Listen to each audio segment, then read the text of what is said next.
puede asegurar que su dinero o nunca ha tenido vinculación con el narcotráfico? Siempre he asegurado que mi dinero no tiene vínculos con el narcotráfico. Ya estamos decididos que ni un peso nos conseguimos, hermano. Entonces eso es para quemarle la casa a los ricos, para darle a los políticos, al militar que nos atropelle, al policía que nos atropelle, a los jueces que nos molesten, a los periodistas. Hay una orden nacional de los extraditables. Todo el que esté aliado a César Gaviria, la orden es bala. Le habla Pablo Escobar de Medellín. Es para manifestarle que si el gobierno de Alemania rechaza a mi familia inocente, yo tomaré represalias contra los ciudadanos, los turistas, las empresas y los intereses de Alemania en Colombia. Que a mí nunca en la gran puta vida me van a coger y que yo desde la selva los mando a matar a todos, que a la larga los que van a perder van a ser ellos. Hace 27 años se cerraba uno de los episodios más significativos de la historia colombiana de la segunda mitad del siglo XX, la caída de Pablo Escobar. La muerte del líder del cartel de Medellín conllevó al desmantelamiento de toda su organización, pero no al fin del narcotráfico. Sean bienvenidos a un nuevo vídeo para el canal, soy Guasón 548 y hoy les traigo un corto documental sobre el narcotraficante Pablo Escobar, fundador y líder del cartel de Medellín. En este vídeo conocerás la carrera delictiva del mismo, su fortuna, la guerra que libró contra el Estado, datos sobre su entrega y fuga de la catedral. Sin más nada que decir, comencemos. Nacido de una familia campesina, Escobar demostró habilidad para los negocios desde muy pequeño. Inició su vida delictiva a finales de los 60 en el contrabando, y a comienzos de la década de los 80, se involucró en la producción y comercialización de marihuana y cocaína al exterior. En sus comienzos en el tráfico de cocaína empezó actuando como intermediario que compraba la pasta de coca en Colombia, Bolivia y Perú, para posteriormente revenderla a los traficantes encargados de llevarla a Estados Unidos.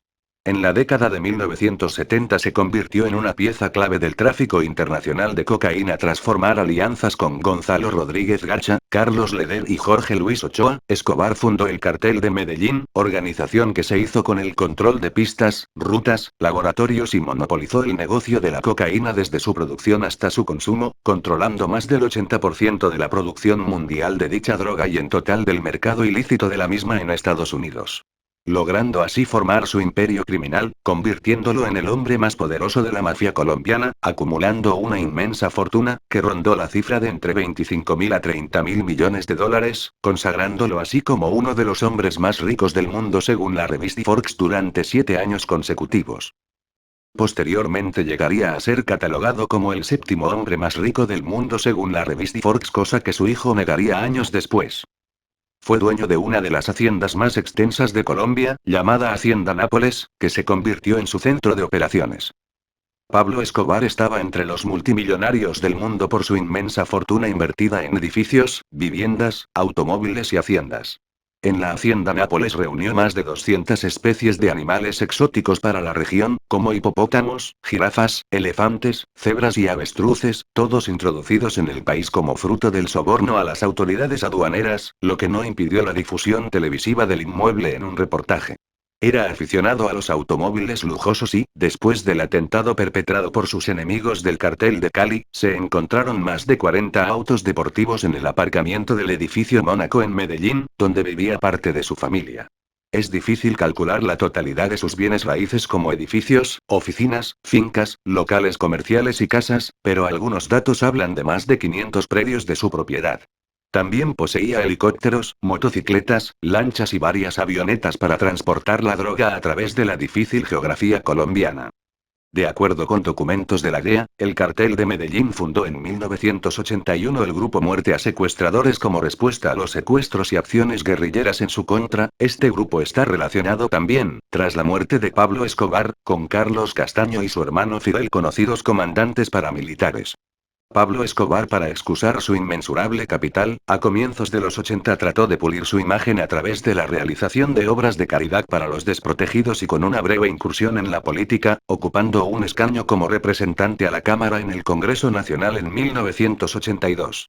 Sin embargo, en 1983, tras diversas publicaciones del diario El Espectador y con la acusación directa del ministro de Justicia Rodrigo Lara Bonilla, su imagen se derrumba y es acusado públicamente por sus negocios ilegales. Meses después, Lara Bonilla y Guillermo Cano, director del El Espectador, son asesinados por órdenes de Escobar. Un año después del asesinato de Lara Bonilla, pese a los anuncios del gobierno de combatirlos, los narcotraficantes del cartel de Medellín, renombrados ahora como los extraditables, permanecían impunes, expandiendo su aparato criminal por amplias zonas del país y abriendo nuevas rutas de tráfico de cocaína por Nicaragua y Cuba. Todo ello en arreglos con algunos sectores de la fuerza pública, otros comprados a base de dinero y terror. Para 1985, la cocaína ya estaba en su máxima comercialización y asimismo los carteles dominaban Colombia, lo que desató una guerra contra el gobierno, encabezado en ese entonces por Belisario Betancur. Este último puso a Rodrigo Lara Bonilla como ministro de Justicia, el cual señaló a narcotraficantes que estaban involucrados en política, economía, inclusive en el mundo del fútbol. Los narcos tenían ejércitos privados, negocios por todo Colombia, grandes extensiones de tierras y el control de mercados como el de las Esmeraldas.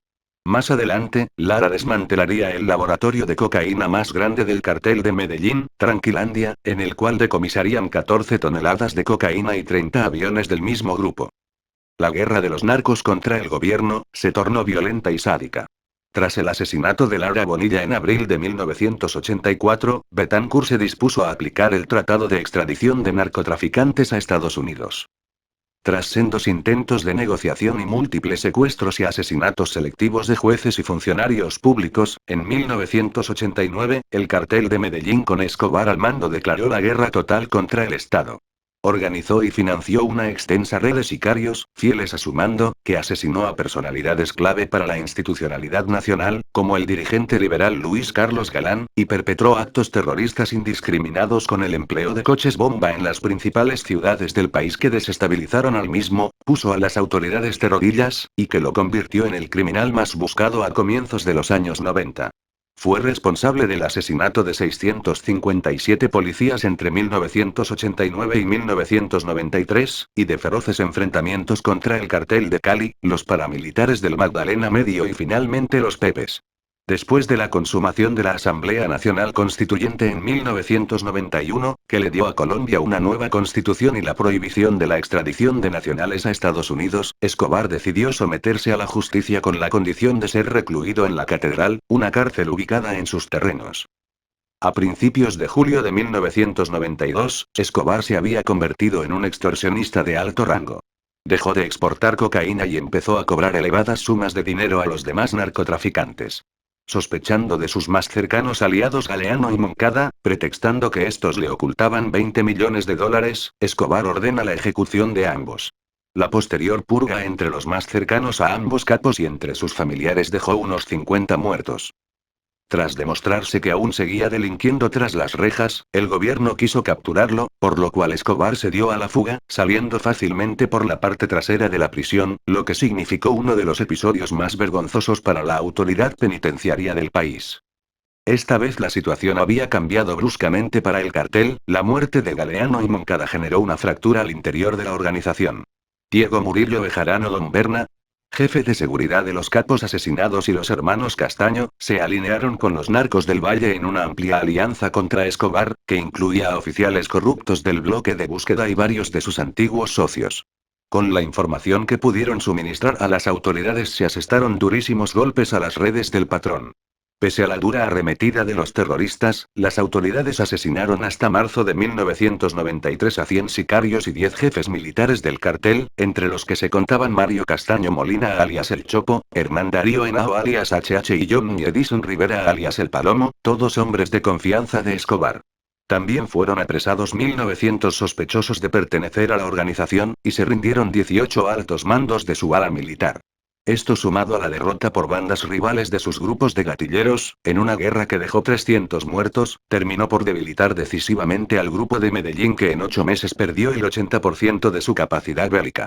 Como añadidura, el 30 de enero hizo su aparición pública una estructura paramilitar que se autodenominó los Pepes, detrás de la que estaban los Castaño y que se dedicaría a matar a los testaferros, contadores, abogados y familiares del capo, como también a destruir sus propiedades y minar sus finanzas. El día 2 de diciembre de 1993, un día después de haber cumplido 44 años, Escobar fue arrinconado por las Fuerzas Armadas y por las amenazas que pesaban sobre su familia. Trató de negociar su rendición, condicionándola a la salida del país de su mujer y sus hijos, pero esta vez su propuesta no halló eco entre el poder ejecutivo. Si bien logró evadir al bloque de búsqueda durante 6 meses más. Previamente, unidades de inteligencia de señales de la Interpol habían localizado a Pablo Escobar mediante tecnología francesa y británica adquirida por la Policía Nacional en 1991 y operada por oficiales y suboficiales de inteligencia de la Policía colombiana. En una entrevista a Gilberto Rodríguez Orejuela, narcotraficante de Cali, este dijo haber ayudado a la compra de dicha tecnología. Esa misma tarde del 2 de diciembre de 1993, unidades del bloque de búsqueda rodearon la casa donde se ocultaba el capo en el barrio Los Olivos, un barrio de clase media de la ciudad de Medellín. Al verse acorralado, Pablo Escobar intentó escapar por los tejados de las casas aledañas, pero murió durante la huida de un disparo en el corazón.